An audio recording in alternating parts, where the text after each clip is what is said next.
امروز در مورد یکی از پیچیده‌ترین عملیات‌های دفاع مقدس صحبت می‌کنیم. عملیاتی که برخی از فرماندهان ارتش با اجرای اون مخالف بودند. با ما همراه باشید.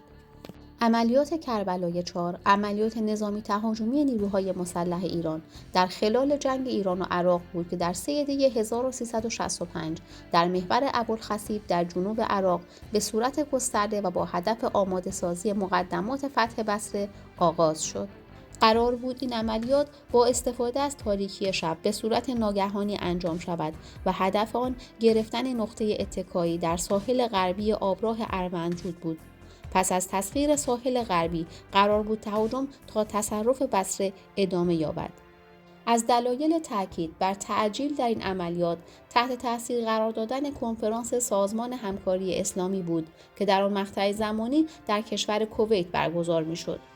عراقی‌ها خطوط دفاعی ایستایی استواری را در اطراف شهر بصره ساخته بودند. این خطوط شامل 5 حلقه دفاعی بود که با آبراه‌های طبیعی مثل اروندرود و آبگیرهای مصنوعی همانند دریاچه‌های پرورش ماهی در اطراف رودخانه جاسم حمایت می‌شد. دریاچه پرورش ماهی از مین، سیم خاردار زیرآبی، الکترود و سایر موانع انباشته شده بود. علاوه بر این موانع در پشت هر آبراه و هر خط دفاعی سیستم توپخانه‌ای هدایت راداری، پشتیبانی نیروهای هوایی و هلیکوپترهای تهاجمی با قابلیت استفاده از گازهای شیمیایی از مواضع عراق پشتیبانی می‌کردند. حدود ساعت 22:08 با خبرهای گوناگونی که رسید، فرماندهی پی برد که دشمن تک را کشف کرده، اما اوضاع به سختی قابل اداره و بازگشت به شرایط قبل از حمله بود و از سوی دیگر هنوز تا اندازه‌ای امیدواری وجود داشت. از این رو در ساعت 22:30 سوم دی ماه 1365 رمز عملیات قرائت شد و یگانها در تمام محورها عملیات را آغاز کردند. غواص‌ها باید قبل از آغاز عملیات از رودخانه عبور می‌کردند. بنابراین از ساعت 21 غواص‌ها به درون رودخانه وارد شدند، اما پس از حدود نیم ساعت در ساعت 21:35 اطلاع داده شد دشمن با تیربار نیروها را زیر آتش گرفته. این تحرک دشمن نیز مانند شب‌های گذشته عادی فرض شد، لذا دستور داده شد همه در ساعت 22:30 پای کار باشند. در ساعت 21:38 لشکر 14 امام حسین خبر داد که دشمن روی خط منور زیادی انداخته و داخل رودخانه نیز با تیربار به نیروها حمله کرده است. تمام این اقدامات دشمن داخل تنگه متمرکز شده بود، همان جایی که میبایست تاکتیک ویژه عملیات انجام میگرفت.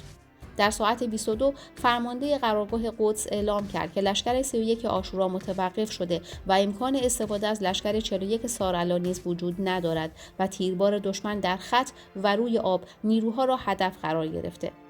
در محور قرارگاه قدس لشکرهای 14 امام حسین، 21 امام رضا و 31 عاشورا در ساعات نخست حمله و قبل از درگیری تلفات زیادی متحمل شدند.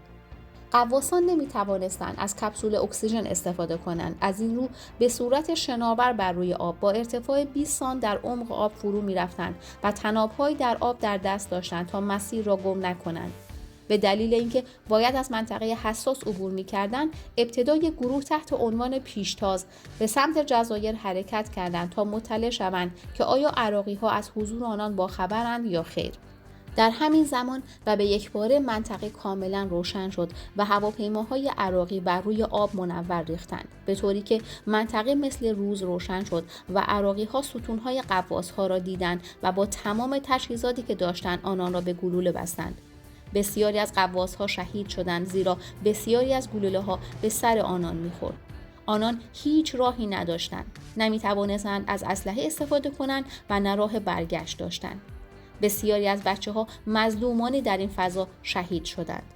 یه لایک به افتخار غواصان شجاع ایران برای ما بذارید. با اینکه بسیاری از افراد شهید شدند، ولی گروه به راه خود ادامه داد تا عملیات به نتیجه برسد.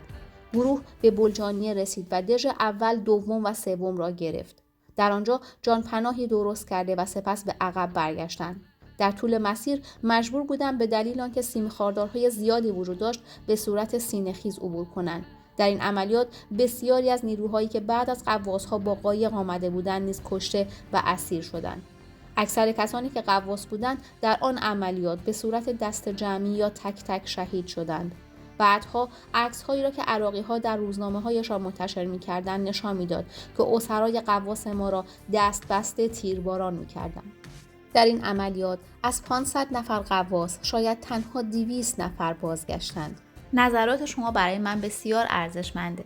برام کامنت کنید. در این عملیات ابتدا حدود 15,000 نفر از نیروهای ایرانی به رهبری گروهی از تکاوران نیروی زمینی ارتش و غواصان با گذر از جزیره‌های الرصاص، البابی، قطعه 2 و سهیل به خاک عراق وارد شده و خط دفاعی حد فاصل سپاه سوم عراق در شرق بصره و سپاه هفتم در منطقه نزدیک شبه جزیره فاو را شکستند. نیروهای عراقی برای نابودی نیروهای ایرانی از سلاح‌های مستقیم و توپخانه بهره بردند و نیروهای هوایی هر دو طرف نیز در آسمان درگیر بودند.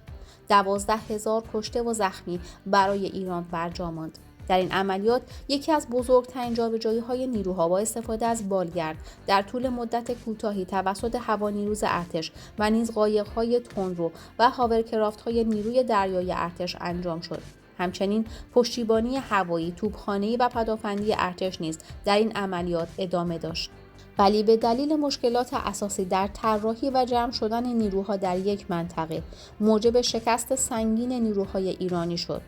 درگیری به مدت حدود 26 ساعت ادامه داشت و در نهایت با توجه به بروز مشکلات زیاد عملیات در ساعت 23:45 روز 4 دی ماه متوقف گردید.